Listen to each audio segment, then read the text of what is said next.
할렐루야. 아멘. 제가 이런 이야기는 잘 못하는데 오늘따라 좀 하고 싶습니다. 할렐루야. 여호와를 찬양하라. 여러분, 언제 우리가 하나님을 찬양할 수 있겠습니까?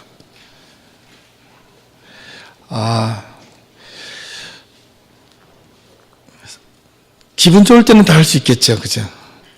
그러나 힘들 때 여러분 찬양 한번 해보십시오.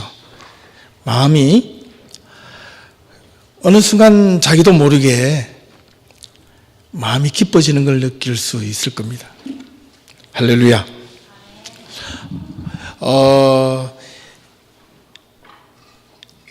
일소일소란 말이 있습니다. 무엇인지 아시겠습니까?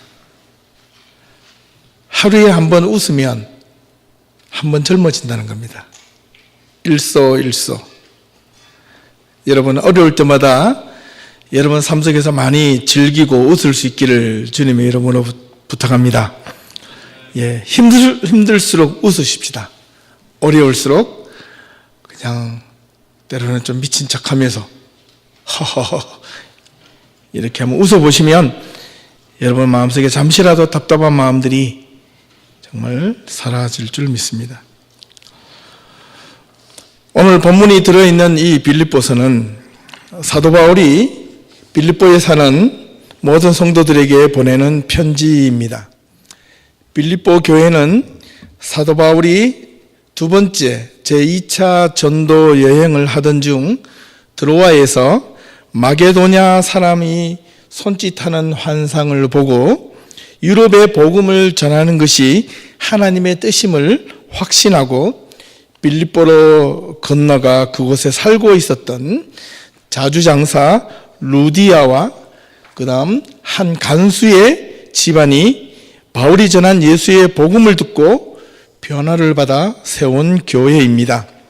오늘 본문의 이 빌립보서 1장 12절에서 21절까지의 말씀에는 사도 바울이 복음을 위하여 자신이 어떻게 얽매이게 되었는가를 그 이유를 설명하고 있습니다. 사도 바울은 복음, 즉 예수 그리스도를 만남으로 인하여 자신의 전 생애가 완전히 뒤바뀌어졌습니다. 바울은 예수를 잡으러 다니던 자에서 예수를 전하는 자로, 핍박을 하던 자에서 핍박을 받는 자로, 섬김을 받으며 살았던 자에서 섬기는 자로 바뀌었습니다. 자신이 그동안 누렸던 삶의 가치가 예수님의 복음으로 인하여 새로운 인생으로 완전히 뒤바뀌어졌습니다. 우리도 이 사도 바울처럼 어떻게 하면 예수님으로 인하여 하나님의 말씀으로 인하여 우리의 삶이 바뀌어질 수 있을까? 우리도 어떻게 하면 이 사도 바울처럼 우리 자신의 모든 삶이 예수님 중심으로, 믿음 중심으로, 또는 하나님 중심으로, 말씀 중심으로 바뀌어질 수 있을까를 생각해 볼 수 있기를 바랍니다. 그 해답은 오늘 우리가 함께 본문의 말씀을 통하여 제가 여기서 막 전해드리는 것이 아니라 우리가 이 말씀을 함께 듣고 생각하면서 그 해답을 함께 찾아볼 수 있으면 좋겠습니다. 단지 교회를 다니는 것에서 벗어나 내가 그리스도인으로서 살아간다고 할 때 어떻게 바뀌어야, 어떻게 살아야 진짜 그리스도인인지를 함께 마음을 좀 활짝 열고 말씀 안에서 함께 찾아볼 수 있기를 바랍니다. A.W. 타겟이라는 작가가 쓴 창, 윈도우라는 단편 소설이 있습니다. 그 단편 소설에 보면 어느 작은 병실에 두 남자가 입원을 하고 있었습니다. 한 사람은 폐암 말기 환자이고 다른 한 사람은 디스크로 허리 수술을 받은 뒤 꼼짝없이 누워 있어야만 했던 환자입니다. 이 두 사람은 모두 자신이 스스로가 그리스도인이라고 생각했습니다. 폐암 말기 환자는 자신이 주어진 상황이 늘 어떠하든지 감사하고 찬양하는 사람이었던 반면, 이 디스크 환자는 스스로 그리스도인이라고 하면서도 늘 자신의 삶에 불평과 불만에 감사하지 못하는 삶을 살고 있었습니다. 그리고 또한 이 폐암 말기 환자는 창 쪽에 침대가 있었던 반면, 이 디스크 환자는 이 병실 안쪽 입구에 자리를 잡고 있었습니다.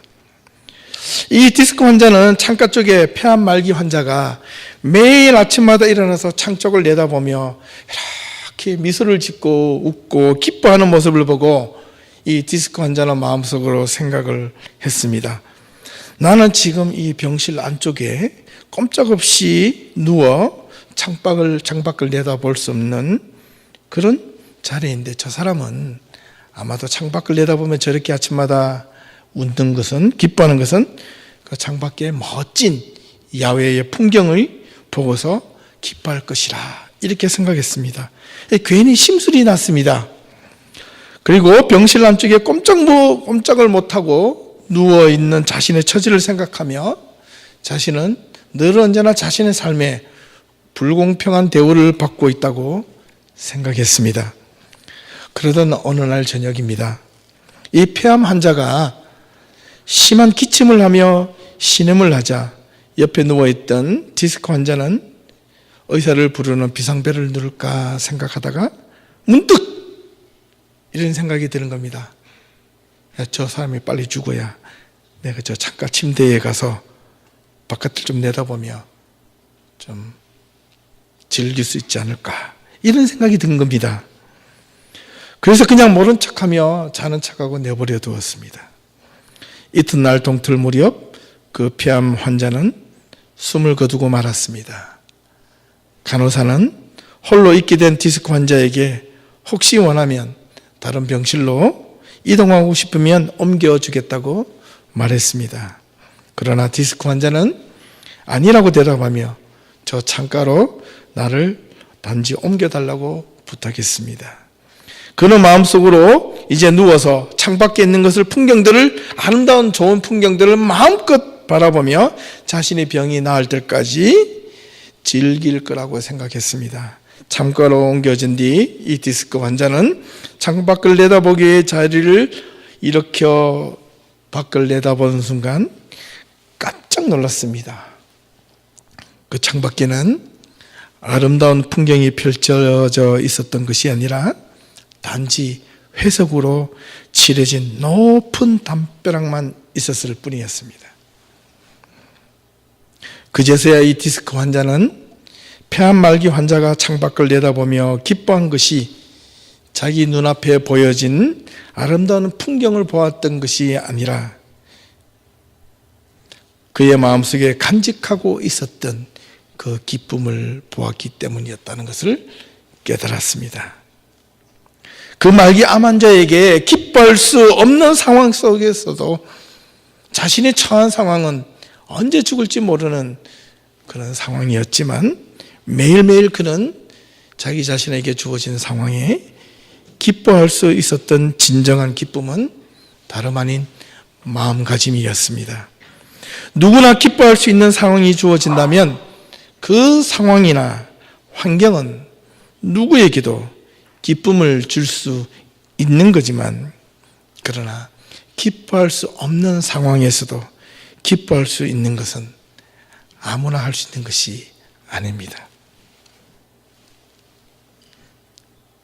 오늘 사도 바울이 본문 빌립보서 1장 18절의 말씀에 보니까 나는 기뻐하고 또 기뻐할 것이라, 이렇게 고백을 한 것은 바울이 기뻐할 수밖에 없는 상황이 주어져서 기뻐하고 기뻐하겠다라고 고백한 것이 아닙니다. 기뻐할 수 없는 상황 속에서도 그동안 자신이 경험했던 수많은 고난과 고통 속에서도 자기 인생의 무게 속에서도 예수 그리스도의 복음 때문에, 그 말씀 때문에 내가 기뻐하고 기뻐했다는 사실입니다. 여러분, 그래서 복음은 힘이 있습니다. 같이 교회에 나와서 예배 드리는데 하나님의 말씀을 들으면서 어떤 사람은 기뻐하고 있는 반면 어떤 사람은 힘들어하고 있는 사람이 있다면 그는 복음의 힘을 경험하지 못한 사람들입니다. 복음은 우리의 모든 어렵고 힘든 상황을 극복하고 내가 생각하고 있는 것들 모든 것을 내려놓게 만드는 힘이 있습니다. 내 생각을 내려놓게 만드는 힘이 복음 안에 있습니다. 내가 이럴 것이다 하고 생각했던 것들을 복음을 받아들이면 내려놓게 만듭니다. 이렇게 사는 것이 맞다고 생각했는 것에서 하나님의 복음이 들어오면 자기가 갖고 있는 손을 놓게 됩니다. 사도 바울이 그렇게 됐습니다. 사도 바울이 자기가 살았던 유대인으로서의 그 거룩한 삶이 예수를 만남으로 인하여 자기가 가졌던 모든 것을 단 한 번에 한순간에 내려놓았습니다. 자기의 과거가 죽었던 겁니다. 예수님의 말씀이, 예수님의 복음이 내 안에 살아 숨쉬는 역사가 있을 때 때로는 내가 원하는 상황, 내가 생각하고 바라는 길이 아니에다 할지라도 그 안에 복음이 있으면 기뻐하고 감사할 수 있는 겁니다. 왜? 이유는 단순합니다. 주님의 복음이, 주님의 말씀이 내 안에 있기 때문에. 다르게 말하면 하나님의 은혜가 내 모든 상황을 다 덮어버리기에, 넘치기에 바울은 빌립보서 교인들에게 12절에서 18절까지 자신이 그렇게 기뻐하고 기뻐할 수 있었던 것은 바울 자신이 원하는 사역이나 자신의 바랬던 믿음의 사역대로 되지 않고 도리어 때로는 얽매이고 복음을 위하여 다툼도 있고 투기와 분쟁도 있었고 그리스도의 복음이 내 안에 있었고 또 그것을 전하는 열심이 있었기 때문에 자기 자신은 모든 상황의 악조건 속에서도 하나님을 향하여 기뻐할 수 있었다고 고백합니다. 자기 자신이 기뻐할 수 있는 상황을 맞이해서가 아니라 바울이 복음을 전하면서 자신의 동족들에게도 핍박을 받았고 자기와 함께 사역을 했던 이런 어떤 동력자들로부터 버림을 받았고 비난도 받았고 그 외에 많은 고통과 고난 속에서 기뻐할 수 없는 상황이었음에도 불구하고 예수님을 믿는 믿음, 예수님으로부터 받은 은혜, 예수님으로부터 받은 감사가 있었기에 바울은 자신이 처한 그 어떤 열악한 환경 속에서도 굴하지 않고 기뻐했다는 겁니다. 기뻐하십시다. 우리도 그 어떤 상황 속에서도 기뻐할 수 있기를 주님의 이름으로 축원합니다. 여러분 마음속에 어떤 고난이 올다 할지라도 어떤 절망이 온다 할지라도 절망을 보고 주님을 바라보지 마시고 주님을 바라보고 절망을 보십시오. 절망이 주님을 바라보고 절망을 바라보는 순간 그 절망이 소망으로 바뀌어질 겁니다.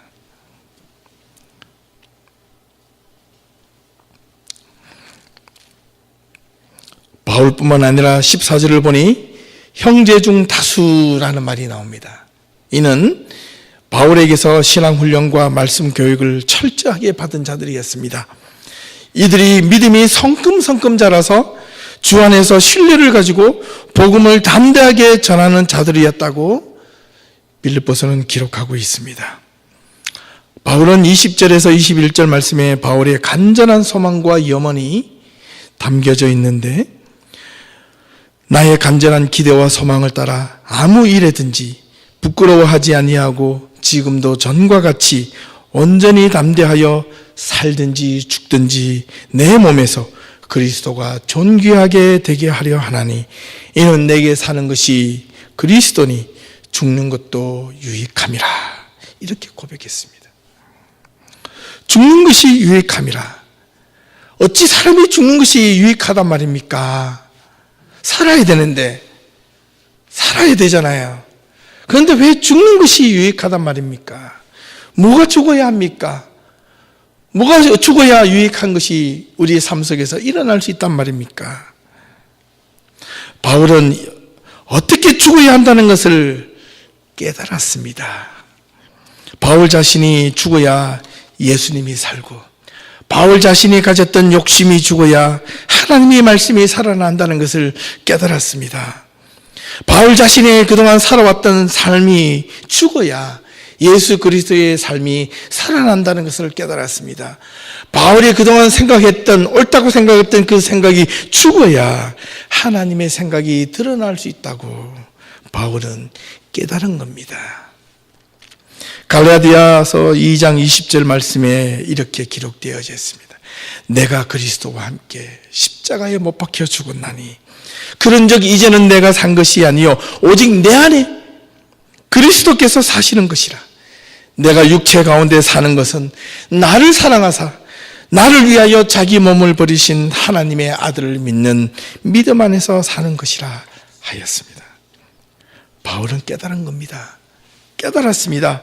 자신이 예수 그리스도와 함께 자신의 모든 육체적인 옛사람이 죽어야만 그리스도와 함께 다시 사는 방법을 알았던 겁니다.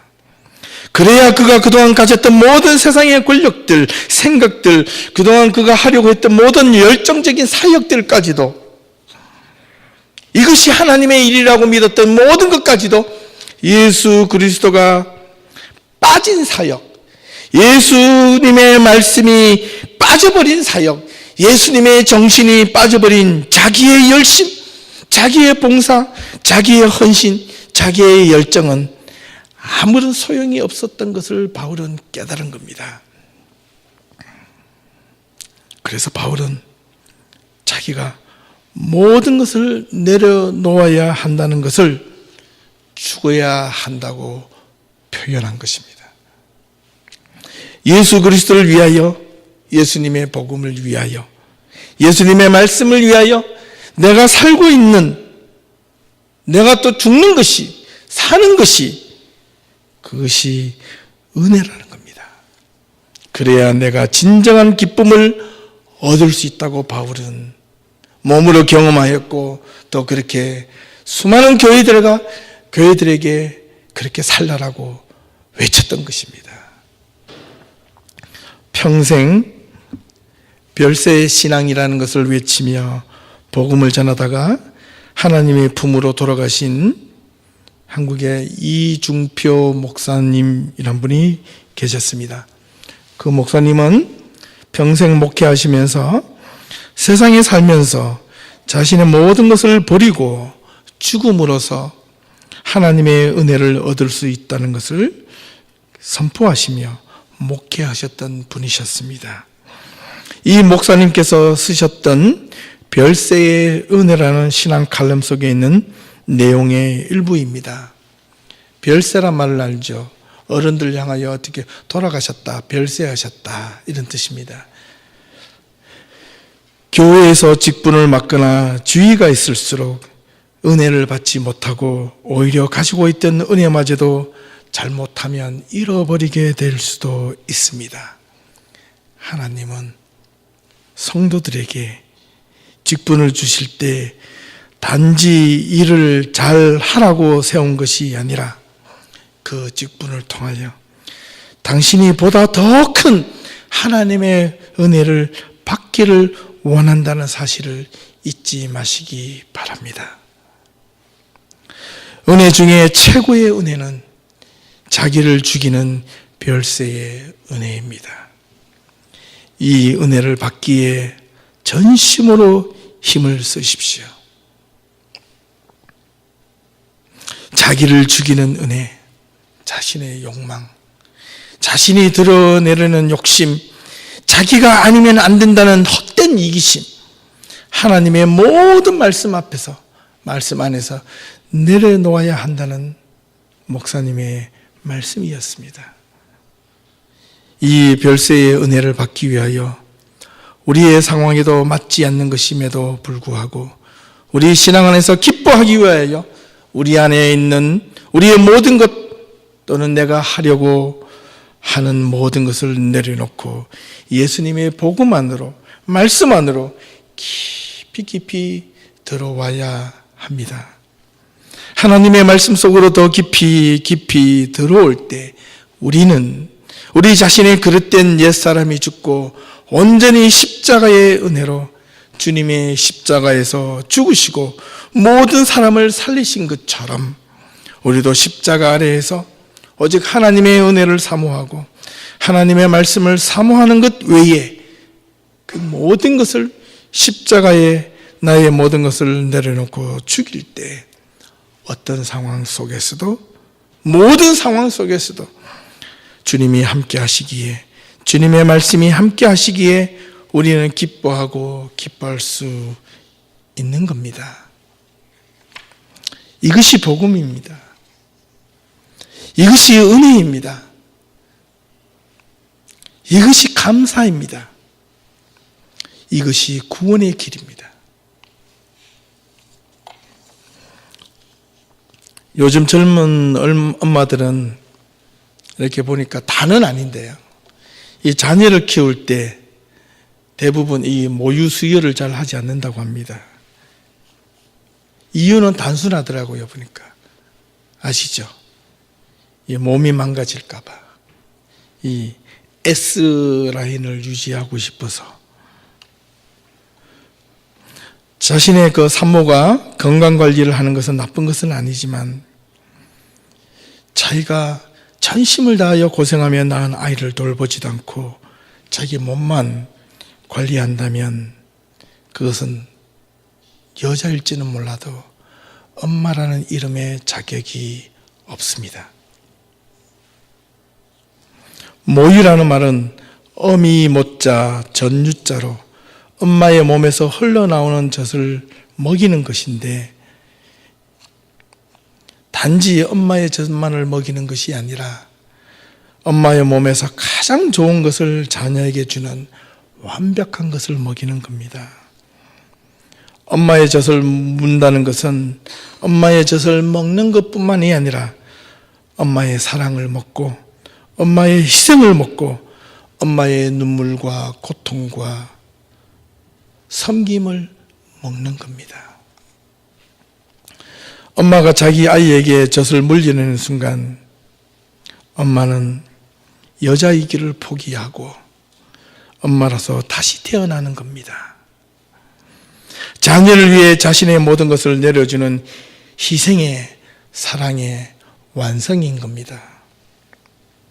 그런데 엄마가 자기 몸이 망가진다고 자기 배에서 낳은 아이에게 젖을 물리지 않고 분유와 우유만 잔뜩 먹이니 우유, 소우자, 전유자 계속 소젖만 먹이다 보니까 나중에 자라서 부모들을 들이박는다는 웃지 못할 이야기도 있습니다. 엄마가 자기 몸을 자녀보다 먼저 생각하는 엄마는 진짜 엄마가 아니지요. 진짜 엄마는 자녀에게 모든 것을 아낌없이 내어주는 희생, 자기를 버릴 줄 아는 것이 바로 엄마라는 이 두 글자입니다. 자녀를 위해 젖을 물리고 또 물리다 보니 어느새 자신도 모르게 엄마의 처진 가슴은 볼품 없는 것이 아니요, 그것은 도리어 훈장이요 영광이요 자녀를 건강하게 키워낸 사랑의 증거입니다. 엄마의 눈물 어린 희생이 없이 어찌 한 아이가 바르게 자랄 수 있답니까? 옛말에 엄마가 한 자녀를 낳을 때, 한 번 낳을 때마다 피가 서말이요 8섬 너말의 젖을 먹여야 뼈가 튼튼해지고 건강하게 자란다고 하였습니다. 엄마가 아이를 낳을 때 피가 서말은 10대, 한 말은 10대, 한 대는 약 1.8리터인데 합쳐보면 엄마가 한 아이를 낳을 때 대략 54리터 이상의 피를 흘려야 아이를 낳을 수 있답니다. 보통 주유소 가서 가스를 가득 채우면 한 55리터 들어갑니다.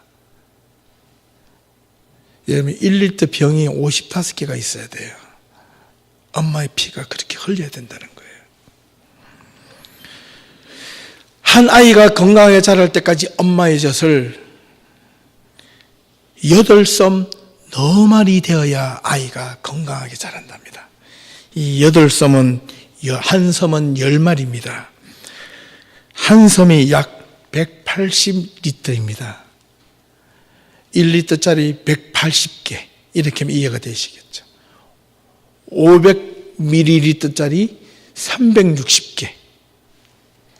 여러분 노프리스에 가면 24개짜리 500리터에 하나 1.8 하는 거 그게 몇 개가 있어야 될까요? 24개인데 360개면 그게 100개에다가 100몇 개가 더 있어야 되겠죠. 그러다가 거기다가 너마를 더 해야 됩니다. 그렇게 해보니까 1512리터가 나옵니다. 대략 1리터짜리가 1512개의 엄마의 젖을 먹을 때 아이가 비로소 건강한 아이가 된다는 겁니다. 그만큼 엄마의 내어줌이, 엄마의 희생이 없이는 자녀가 건강하게 자랄 수 없다는 뜻입니다. 엄마가 되기 위하여 여자의 길을 포기하는 순간 자녀는 건강하게 자라는 겁니다. 엄마로서의 자녀에게 모든 신경과 정성을 쏟아야만 아이가 건강하게 자랍니다. 아이의 시간에 맞춥니다. 언제 깰지를 몰라요. 아이가 잠깐 잠드는 시간 엄마도 쉬어야 하고, 아이가 잠깐 빵긋 웃는 시간에 엄마가 할 일을 해야 됩니다. 그러다가 아기가 갑자기 울면 찾아갑니다. 저게 배가 고픈지, 저게 기저귀를 갈아야 될지. 엄마는 처음에는 서툴지만 한 달이 지나고 두 달이 지나 보면 이제는 아이의 눈빛만 봐도 저 아이가 뭐가 필요한지 알고 그 아이에게 다가가서 기저귀도 갈아주고 젖도 물려줍니다. 엄마가 자고 싶은 것, 쉬고 싶은 것 다 포기하고 그 아이에게 전심을 다하여 시정하여 자녀에게 맞추어 주어야 할 때 아이가 건강하게 자란다는 겁니다. 여러분,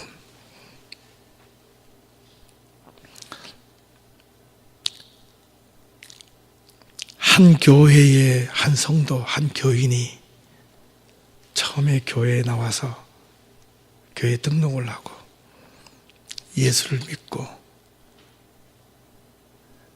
자기가 온전하게 건강하게 신앙생활을 하기까지 스스로 하나님의 말씀으로 바르게 자라기 위하여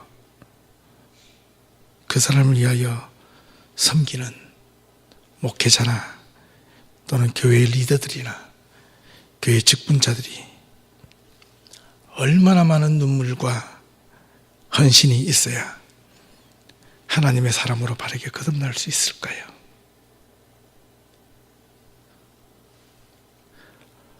얼마나 많이 그 사람을 위하여 울어야 그 사람이 돌아오도록 하나님의 말씀 앞에 바르게 설 때까지 보이지 않는 곳에서 울어야 할 거예요. 하나님의 말씀을 부여잡고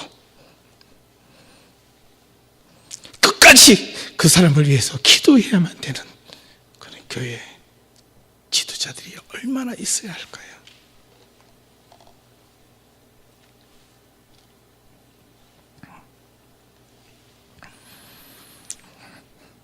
그 한 사람이 하나님의 말씀으로 바르게 세우기 위하여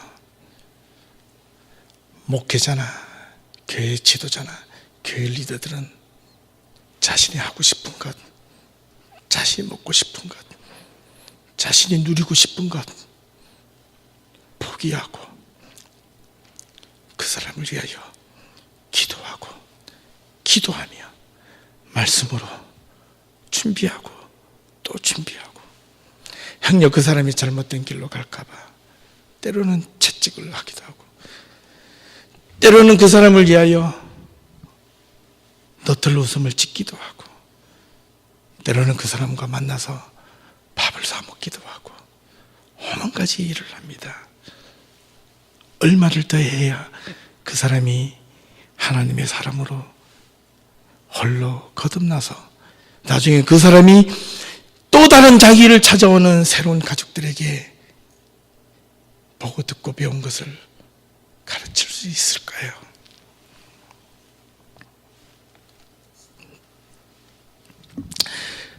하나님으로부터 진정한 은혜를 받기 위해서는 먼저 자기 자신을 내려놓는 연습부터 해야 합니다. 자신의 생각을 주님의 십자가 아래에 모두 내어놓고 죽이는 것이 은혜를 받는 첫 번째의 길입니다. 나를 십자가 아래에 내려놓는 은혜, 나를 날마다 하나님의 말씀으로 훈련되고 옛 모습을 죽이는 별세의 은혜가 자신도 살고 가정도 살고 교회도 사는 은혜입니다. 성도들이 교회 안에서 열심히 봉사하고 헌신하고 노력하고 염려하고 애를 쓰고 있음에도 은혜를 받지 못하는 것은 자신 속에서 은혜를 잃어버렸기 때문이 아니라 아직도 자신이 온전히 하나님 앞에 내려놓지 못한 것이 있기 때문입니다. 디모데전서 4장 4절에서 5절을 보니 바울은 하나님께서 지으신 모든 것이 선함에 감사함으로 받으면 버릴 것이 없나니 하나님의 말씀과 기도로 거룩하여진다 하였습니다. 네, 그 어떤 것도, 나에게 오는 고통도, 나에게 오는 절망도, 나에게 다가오는 어떤 여러 가지 기쁨과 슬픔과 나에게 다른 사람들이 이해할 수 없는, 결코 받아들일 수 없는 나만이 경험하는 그 고통도 감사함으로 받으면 버릴 것이 없다 하였습니다. 죽어야 사는 신앙이 감사하며 사는 신앙입니다. 저는 이 말씀을 준비하면서 아직도 나도 내가 죽지 못한 것이 너무 많이 있구나. 더 죽어야 되겠다. 더 죽어야 되겠다. 정말 많이 생각했습니다. 얼마나 내가 더 많이 죽어야 하나님 앞에서 하나님의 말씀 속에서 진정한 자유와 기쁨을 누릴 수가 있을까? 오늘 하루만이라도 기뻐하며 살아야지. 어떤 유혹이나 어떤 고통이 누군가 나를 이렇게 와도 내가 기뻐하고 기뻐하리라.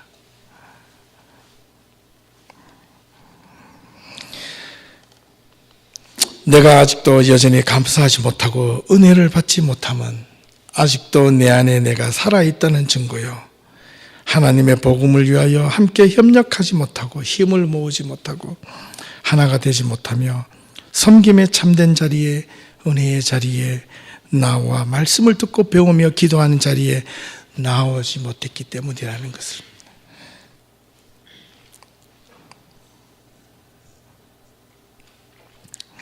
아직 내 안에 내가 죽지 못하는 것이 있다면 우리가 십자가 아래에, 예수님의 복음 아래에, 말씀 아래에 우리 자신을 내려놓을 수 있기를 바랍니다. 예수님은 자신을 죽여서 모든 사람을 살리셨습니다. 우리 예담교회가 살려면 우리 안에 있는 우리의 모든 것들이 죽고 이제 오직 하나님의 말씀으로만 하나가 되어 우리 안에 모든 삶에 어떤 상황이 주어지더라도 감사함으로 받아서 하나님의 은혜가 가득하게 넘치는 예담교회가 되기를 주님의 이름으로 축원합니다. 우리도 예수님의 말씀에, 예수님의 삶을 본보다 우리가 가지고 있는 여러 가지 허물들, 부끄러운 것들, 우리의 정말 매일매일 힘들게 살아가는 것들, 그 모든 것 주님 앞에 있는 그대로 내어놓으십시오. 주님은 그것을 받기를 원하십니다. 나의 체면을 받기를 원하시는 것이 아니라 나의 허물을 받기를 원하시고, 나의 부족한 부분을 주님 앞에 넣기를 원하시고, 나의 연약한 부분을 주님 앞에 넣어놓고, 나의 어리석은 부분을 내어놓고, 나에게 교만한 부분을 주님 앞에, 말씀 앞에 내어놓고, 그 말씀 앞에 내 자신이 꼬꾸라져서 하나님 앞에서 다시 거듭나는 그런 놀라운 하나님의 은혜의 기쁨을 누리는 우리 모든 야담 성도님들이 다 될 수 있기를 주님의 이름으로 축원합니다. 기도하겠습니다. 하나님, 감사합니다. 어떤 상황 속에서도 우리가 어떤 일이 일어나도 우리가 기뻐하며 즐거워하는 삶이 되길 인도하여 주시옵소서. 사도 바울이 기뻐하고 또 기뻐할 것이라고 선포한 것은 자기의 상황이, 모든 상황이 내 생각대로 이루어졌기 때문이 아니라 여러 가지 얽매임과 고통과 악조건 속에서도 주님의 십자가와 주님의 복음, 주님의 말씀이 내 안에 있기에 내가 그것을 보고 기뻐하고 섬기고 복음을 전하는 것이었다고 바울은 선포하였습니다.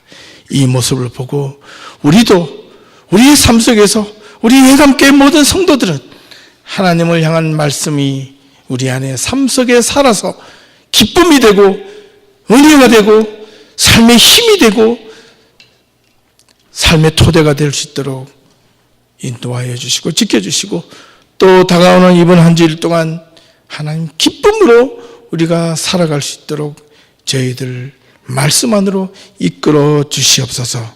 예수님의 이름으로 기도하옵나이다. 아멘.